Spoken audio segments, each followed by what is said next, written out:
சுருக்கமாய் உங்களுக்கு முன்பதாக வைக்க விரும்புகிறேன். அடிக்கடி நான் சொல்லுவது போல, ரட்சிக்கப்பட்ட ஒரு கிறிஸ்தவனுடைய வாழ்க்கையிலே ஆரம்ப காலகட்டத்தில் ஆண்டவர் நமக்கு என்ன செய்வார், ஆண்டவர் என்னுடைய வாழ்விலே என்ன மாற்றத்தை கொண்டு வருவார் என்று எதிர்பார்த்து கர்த்தரை அறிந்து அவரை ஆராதிப்பது ஆரம்ப அனுபவம். ஆனால் நாட்கள் ஆக ஆக தேவனை அறிய அறிய நம்முடைய அணுகுமுறை எப்படி இருக்க வேண்டும் என்று சொன்னால், நான் எப்படி கர்த்தரை மகிழ்விக்க முடியும், நான் எப்படி அவருடைய நாமத்திற்கு கனத்தை கொண்டு வர முடியும், அல்லது நான் ஆண்டவருக்கு என்ன செய்ய முடியும் என்கிற ஒரு யோசனையும் சிந்தனையும் நமக்கு வேண்டும். அதுதான் ஆவிக்குரிய வாழ்க்கையிலே நாம் வளருகிற முதிர்ந்த அனுபவமாக நாம் பார்க்கலாம். 3 காரியங்களை நான் உங்களுக்கு முன்பதாக வைக்க விரும்புகிறேன். நாம் எப்படி தேவனை மகிழ்விக்க முடியும். How to make a God happy. முதலாவது 2 யோவான் 1வது அதிகாரம் 4வது வசனத்திலும் 3 யோவான் 1வது அதிகாரம் 4வது வசனத்திலும் அழகான ஒரு வார்த்தையை பார்க்கிறோம். எனது பிள்ளைகள் சத்தியத்திலே நடக்கிறார்கள் என்பதை விட எனக்கு வேறே பெரிய சந்தோஷம் இல்லை என்று 4வது வசனத்திலே பார்க்கிறோம். சத்தியத்திலே நடக்கிறதை நான் கண்டு மிகவும் சந்தோஷப்பட்டேன். 3 யோவான் 4வது வசனத்திலும் இதே வார்த்தையை நாம் பார்க்கலாம். அப்போ முதலாவது ஆண்டவரை எப்படி நாம் மகிழ்விக்க முடியும் என்று சொன்னால், வாக் இன் ஹிஸ் வேர்ட். அவருடைய வசனத்திலே, அவருடைய சத்தியத்திலே நாம் நடக்கும்போது ஆண்டவர் அதிலே சந்தோஷப்படுகிறார். சத்தியம் என்று சொன்னபோது வேதத்திலே ஒரு பகுதியை மாத்திரம் எடுத்துக்கொண்டு நான் அதிலே வளருகிறேன் என்று சொல்வதல்ல, சத்தியத்தை முழுவதுமாய் அறிந்து கொண்டு சத்தியத்திலே நாம் நடப்பது தான் முழுமையான ஆண்டவருடைய சந்தோஷமாக நாம் பார்க்கலாம்.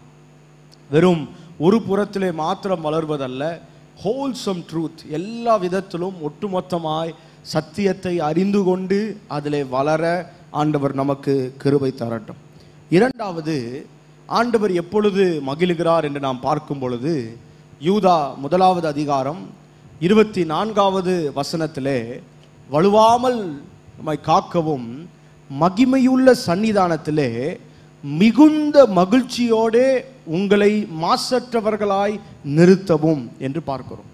வலுவாதபடி உங்களை காக்க தமது மகிமையுள்ள சன்னிதானத்திலே மிகுந்த மகிழ்ச்சியோடே என்று பார்க்கிறோம். இதில் யார் மிகுந்த மகிழ்ச்சியோடு நிறுத்துகிறார் என்றால், பிதாவாகிய தேவன் தம்முடைய பிள்ளைகளை மகிமையுள்ள சிங்காசனத்திலே மிகுந்த மகிழ்ச்சியோடு நிறுத்த வல்லமை உள்ளவராக இருக்கிறார். அப்பொழுது எப்போது அப்படி மகிழ்கிறார் என்று நாம் பார்த்தால், அவரை போல மறுரூபமாக்குகிற ஒரு வாழ்க்கை, டிரான்ஸ்ஃபார்மிங் லைக் ஹிம், அவரை போல மறுரூபமாய் மாற்றப்பட்ட ஒரு மனிதனுடைய வாழ்க்கை இருக்குமானால், அங்கே ஆண்டவர் மிகுந்த மகிழ்ச்சியோட நம்மை மாசற்றவராய் நிறுத்த வல்லமை உள்ளவர் என்று பார்க்கிறோம். அப்படி என்றால், துவக்கத்திலே ரட்சிக்கப்பட்ட புதிதிலே லூக்கா எழுதின சுவிசேஷத்திலே நாம் பார்க்கும் பொழுது, ஒரு ஆத்துமா ரட்சிப்படையும் போது பரலோகத்திலே மிகுந்த சந்தோஷம் உண்டாகிறது என்று பார்க்கிறோம். அதோடு ஆண்டவர் தம்முடைய பிள்ளைகளுடைய வாழ்க்கையில் ரட்சிக்கப்பட்டு ஆண்டவருடைய வசனத்தின்படி நடக்கிற நம்முடைய அனுபவ காரியங்களிலே பார்க்கும்போது, நாம் எப்போது கர்த்தரை மகிழ்ச்சி ஆக்குகிறோம் என்று சொன்னால், அந்த மறுரூபமான ஒரு வாழ்க்கை, இயேசுவை போல மறுரூபமான ஒரு வாழ்க்கை. கடந்த வருடம் முழுவதும் நாம் பார்த்த செய்தி அதுதான். என்னுடைய பேச்சு, நடக்கை, செய்கை எல்லாம் கர்த்தரை பிரதிபலிக்கிறதாக இருக்க வேண்டும். கர்த்தரை யோசிக்கிறதை போல, கர்த்தர் நடக்கிறதை போல, இயேசு இந்த காரியத்தில் என்ன செய்வார் என்பதை நாம் சிந்தித்து பார்த்தோம் என்று சொன்னால், அதுதான் மறுரூபமாக்கப்பட்ட ஒரு வாழ்வு, டிரான்ஸ்ஃபர்மேஷனல் லைஃப். இதைத்தான் இங்கே பார்க்கிறோம். மகிமையுள்ள சன்னிதானத்திலே மிகுந்த மகிழ்ச்சியோடே உங்களை மாசற்றவர்களாய் நிறுத்த வல்லமை உள்ளவர் என்று கவனிக்கிறோம். அப்படிப்பட்ட ஒரு வாழ்வு தான் ஆண்டவர் உங்களிடத்திலும் என்னிடத்திலும் எதிர்பார்க்கிற ஒரு வாழ்க்கை. அது கர்த்தரை பிரியப்படுத்துகிற அல்லது மகிழ்விக்கிற ஒரு காரியமாய் இருக்கிறது.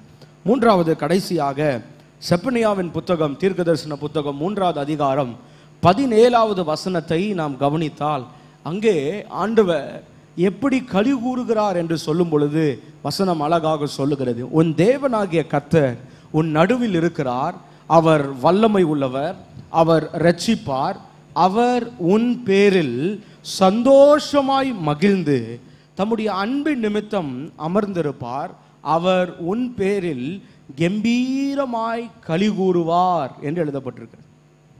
3 வார்த்தைகள் இந்த வசனத்திலே நாம் பார்க்கிறோம். ஒன்று சந்தோஷம், மகிழ்ச்சி, கடைசியாக களி கூறுவார்.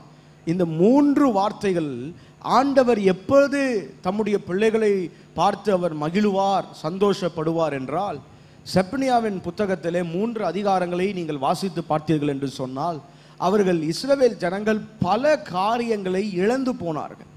தேவனுடைய மகிமையை அவர்கள் இழந்து போய் தங்களுடைய சத்துருக்களினாலே அவர்கள் நிந்திக்கப்பட்டு எல்லாவற்றையும் இழந்து போகும்போது ஆண்டவர் 3ஆம் அதிகாரத்தில் சில வாக்கு தத்தங்களை செப்பனியா தீர்க்கதரிசியின் மூலமாக ஜனங்களுக்கு போதித்து திரும்பவும் அதை பெற்றுக்கொள்ள செய்கிறார். எதை இழந்து போனார்களோ அதை மறுபடியும் ஜனங்கள் பெரும்படி செய்து, பொதுவாக கொஞ்சம் யோசிச்சு பாருங்க, இழந்து போனதை நாம் இழந்து போனதை திரும்ப தரும்போது மனிதர்களுக்கு அது சந்தோஷமாக தோன்றும். இது நம்முடைய வாழ்க்கையில் எதெல்லாம் இழந்தனா எனக்கு திருப்பி கிடைச்சிருச்சு, கர்த்தருக்கு ஸ்தோத்திரம்னு சொல்லுவோம். ஆனால் இந்த இடத்துல ஆண்டவருடைய அழகான ஒரு தன்மையை நாம் கவனிக்கிறோம். இழந்து போனதை அவர் நமக்கு தந்து அதிலே அவர் மகிழ்கிற தேவனாய் இருக்கிறார். ஆச்சரியமான ஒரு காரியம். இழந்து போன தம்முடைய பிள்ளைகள் தேவனுடைய அந்த ஆசீர்வாதத்தை பெற்றுக்கொண்டு தான் சந்தோஷப்படுவதல்ல, மனிதன் சந்தோஷப்படுவதில்ல, அதை கொடுக்கும்போது ஜனங்கள் சந்தோஷப்படுவதை பார்த்து அவர் அதிலே களி கூறுகிற தேவனாய் இருக்கிறார். ஆச்சரியமான ஒரு காரியம் அது. அவர் கொடுத்து நம்மை மகிழ பண்ணி அவர் அதிலே மகிழ்கிறார், கொடுத்து ஆசீர்வதித்து அதிலே அவர் களி கூறுகிறார். இந்த வசனத்தில் பாருங்க, அவர் உன் பேரில் கம்பீரமாய் களி கூறுவார் என்று எழுதப்பட்டிருக்கிறார். அவர் எப்பொழுது மகிழ்வார் என்றால், 3வது சொல்லுவேன், reclaiming all that you have lost. எல்லா இழந்து போன எல்லாவற்றையும் திரும்ப பெற்றுக்கொள்ளும் போது நாம் மகிழ்வதோடு அல்ல, கர்த்தர் அதிலே மகிழ்கிற தேவனாய் இருக்கிறார். அந்த இஸ்ரவேல் ஜனங்கள் செய்த காரியம் என்னவென்றால், தங்களுடைய சத்துருக்கள் மேற்கொள்ளும் போது முழு இருதயத்தோடு மனம் திரும்பி ஆண்டவருடைய சமூகத்திற்கு வரும்போது இழந்து போனதை கர்த்தர் இரட்டத்தனையாய் அவர்களுக்கு திரும்பி தந்து சாம்பலுக்கு பதிலாக சிங்காரத்தை தந்து மகிழ பண்ணி மகிழ்கிற ஒரு தேவனை நாம் ஆராதிக்கிறோம். நம்முடைய வாழ்க்கை ஆண்டவரை பிரியப்படுகிற வாழ்க்கையாக இருக்கிறதா என்பதை யோசித்து பாருங்கள். 147வது சங்கீதத்தில் நாம் பார்த்த அந்த சங்கீதத்தில் பார்க்கிறோம், தமக்கு பயந்து தமது கிருபைக்கு காத்திருக்கிறவர்கள் மேல் அவர் பிரியமாய் இருக்கிறார் என்று எழுதப்பட்டிருக்கிறது. தமக்கு பயந்து தமது கிருபைக்கு காத்திருக்கிறவர்கள் மேல்